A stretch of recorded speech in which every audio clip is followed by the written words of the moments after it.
Well, hello there, and welcome to another episode of Killers in History, a show within a show here on Critical Weight Theory.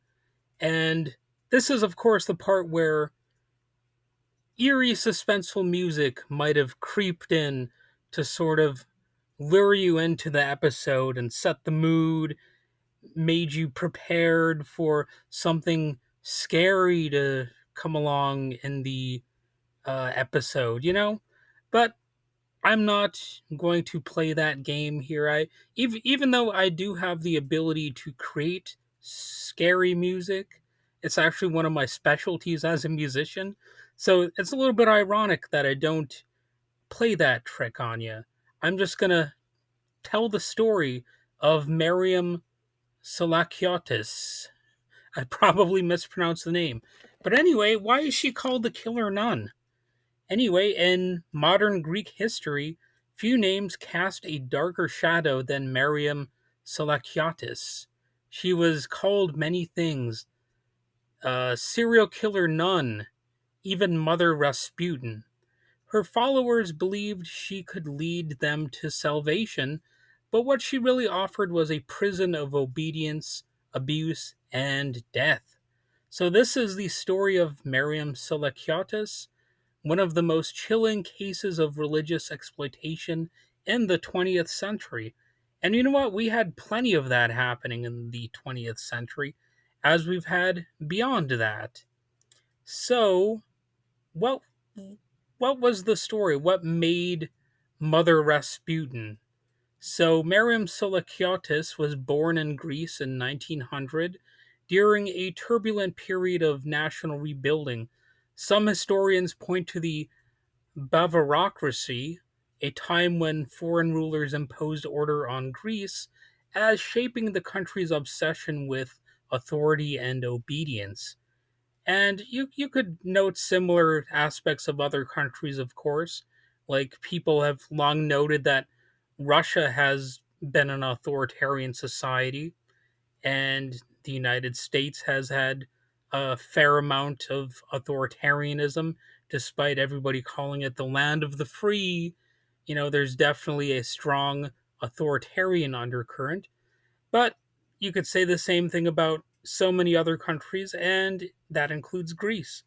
So by the time she became a nun, Seleukiatis had already developed a reputation, but not the gentle, saintly patience you might expect from a woman of faith. Her faith was a mask, a cynical game for power. She eventually founded a convent in Loutraki, a town in Corinth. To outsiders, it looked like a devout religious community. In reality, it was a deadly cult disguised as a modest monastery. It was, like so many other cults, a cult of control. In fact, how often do you even hear any good things about cults? I want you to let me know, have there been any good cults out there? I have not heard of any. They always end up being authoritarian. Usually people end up harmed, if not killed, in a cult setting. So go ahead and let me know about that. Are there any cults that have been relatively non-violent, like like a UFO cult or something out there like that? Go ahead and let me know. Not that I'm aiming to join one, mind you, but I would imagine they don't all end up like the Manson family, or like this example. So, anyway, her followers came from all walks of life: wealthy aristocrats, vulnerable widows, and ordinary believers looking for spiritual refuge. Many gave up everything they had: land, houses, fortunes, all in exchange for Seleukiatis and her promise of eternal salvation. I added an X to eternal there as I read my little script for some reason, but I guess external salvation as well. Um, anyway, where was I? Oh yes, the the whole dynamic of everybody surrendering their their material possessions. Now that sounds like a wise thing, right? It almost sounds like a benign thing, like you're trying to start over and You don't need your worldly possessions. That's selfish. Don't you feel spiritually cleansed by getting rid of everything you had that was maybe even bogging you down in some way? But this is also a psychological trick that cults will employ against their followers because it really makes you dependent on them, and not just dependent because you know you no longer have your own materials that you enjoyed, but also you might become more dependent on them psychologically as the source of whatever you have. It's not just something that might cleanse you psychologically, although it might appear that way at first, but it's something that can actually dirty you psychologically in a way because you, your only source of feeling cleansed will be the cult that will offer you whatever sort of material items that you have. It's up to them. It becomes their prerogative to decide what sort of worldly pleasures and delights you might be able to experience. And as a cult gets increasingly cruel and domineering, well, you might be able to enjoy less and less. And sure, you might be able to pat yourself on the back and say, "Hey, I'm I'm less materialistic than a lot of other people out there." But what does that actually mean by a certain point if you're actually suffering in a cult setting? The self praise over not being a materialist, it starts to become less relevant at a certain point. And that point, in some cases, is when you're in the grave, because some of these cults, they sure do end up putting people in an early grave, or some people might escape from them with their lives relatively intact, but usually they are very scarred by the psychological hardship that some of these organizations inevitably uh, inflict upon the members. Salvation has a price. In this case, she positioned herself as a holy woman, yet controlled every detail of her followers' lives. They weren't just living in a convent, they were trapped inside her personal torture kingdom. Reports later revealed chilling details: starvation, brutal beatings, psychological manipulation, all that fun stuff.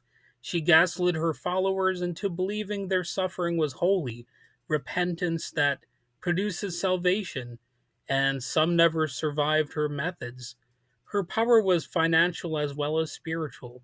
The wealth she extracted from her flock expanded her influence and drew in more recruits.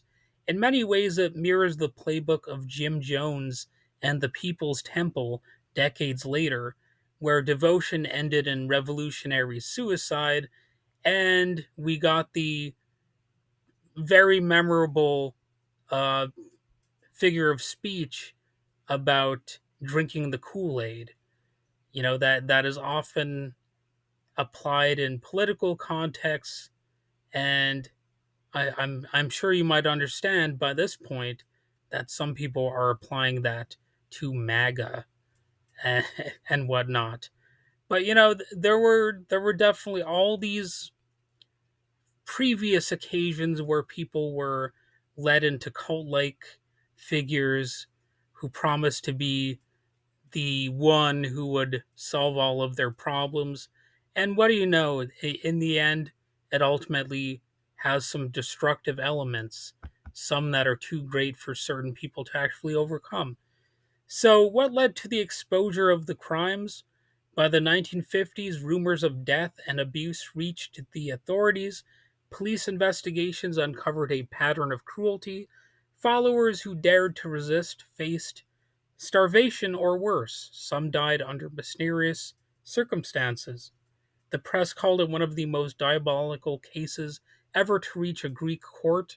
Nobody was spared, children were harmed, of course, and it became something that we might not hear that much about here in the United States. but certainly at the time it was a scandal. Soulakiotis was charged with murder and other crimes. Witnesses spoke of manipulation, terror, and the calculated exploitation of faith. Some speculate that more than 150 people may have lost their lives for her torturous scams. And she was convicted and sentenced to life imprisonment. In 1954, she died behind bars.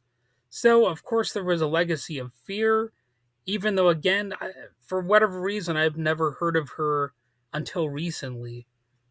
This is a sort of new serial killer figure to me, and interesting because it's like a nun, a serial killer nun. So I'm a little bit surprised I had not heard of her. So today, Mariam Soulakiotis is remembered as the Greek female Rasputin, a woman whose influence was so toxic it destroyed the very people who believed in her the most.